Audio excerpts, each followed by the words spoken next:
Bonjour, chers pro-santé, bonjour, amis des sciences de santé, bonjour, bonsoir, selon l'heure à laquelle cette émission va vous parvenir. Comme nous vous l'avons promis, la fois passée, nous avons parlé de l'anatomie de la tête, pas de l'anatomie du squelette de la tête. Aujourd'hui, nous voulons parler du squelette du tronc. Mais avant d'arriver, un petit rappel sur le squelette de la tête. Nous avons dit que le squelette de la tête est constitué de 28 os. Ces 28 os sont répartis dans 3 régions. La première région, c'est le neurocrâne qui comprend 8 os. La deuxième région, c'est la face qui comprend 14 os. Et la troisième région, c'est l'oreille interne qui comprend 3 os. Et comme on a des oreilles internes droite et gauche, ça donne 6 os. Et donc, vous avez 8 plus 14, 22, plus 6, ça donne 28 os. Quels sont les os du crâne? Le crâne a 8 os, dont 4 sont impairs et 4 forment 2 pairs. Les os impairs du crâne sont l'os frontal, l'os occipital, l'os sphénoïde et l'os ethmoïde. Les 4 os qui forment 2 paires sont les dés temporaux et les dés pariétaux. Voilà les 8 os du crâne.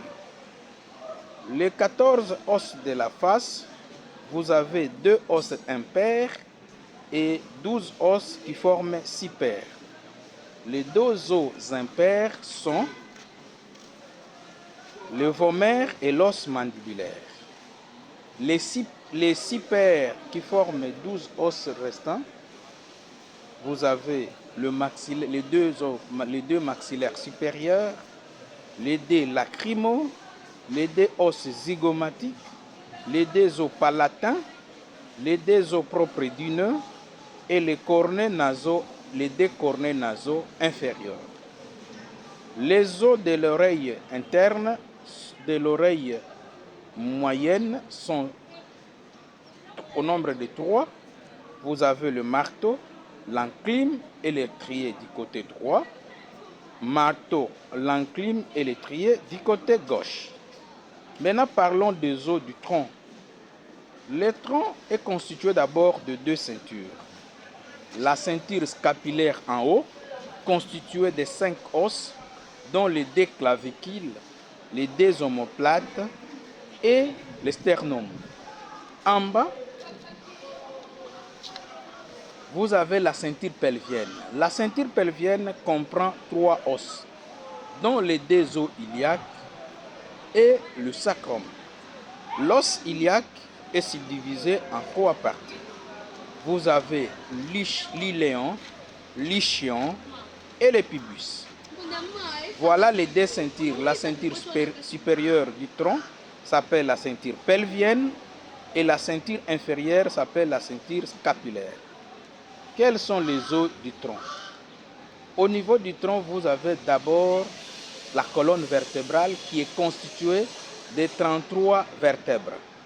Vous avez 7 vertèbres cervicales qui commencent par l'atlas, l'axis et qui se terminent par la vertèbre proéminente ou la 7e vertèbre. Après les 7 vertèbres cervicales, vous avez 12 vertèbres thoraciques, 5 vertèbres lombaires, 5 vertèbres sacrées et 4 vertèbres coccygiennes. En dehors de la colonne vertébrale, vous avez 12 paires de côtes. Les 12 paires de côtes, de la première à la 7e paire de côtes, on les appelle les vraies côtes qui sont soutenues par le sternum. De la 8e à la 10e, on les appelle les fausses côtes. Pourquoi? Parce qu'elles sont soutenues par les cartilages de la 7e paire de côtes. Et la 11e et la 12e paire, on les appelle les côtes flottantes parce qu'elles ne sont soutenues de rien. Voilà de manière globale le squelette du tronc qui est constitué par la colonne vertébrale avec ses 33 vertèbres et les 12 paires de côtes, plus le sternum et les deux ceintures, la ceinture scapulière qui comprend les clavicules, les deux clavicules, les deux omoplates et le sternum, et la ceinture pelvienne qui comprend deux os coxaux ou deux os iliaques et le sacrum. L'os iliaque qui comprend 3 parties, vous avez l'iléon, l'ischion et le pubis. Pour la prochaine vidéo, nous allons vous parler du squelette des membres supérieurs et squelette des membres inférieurs.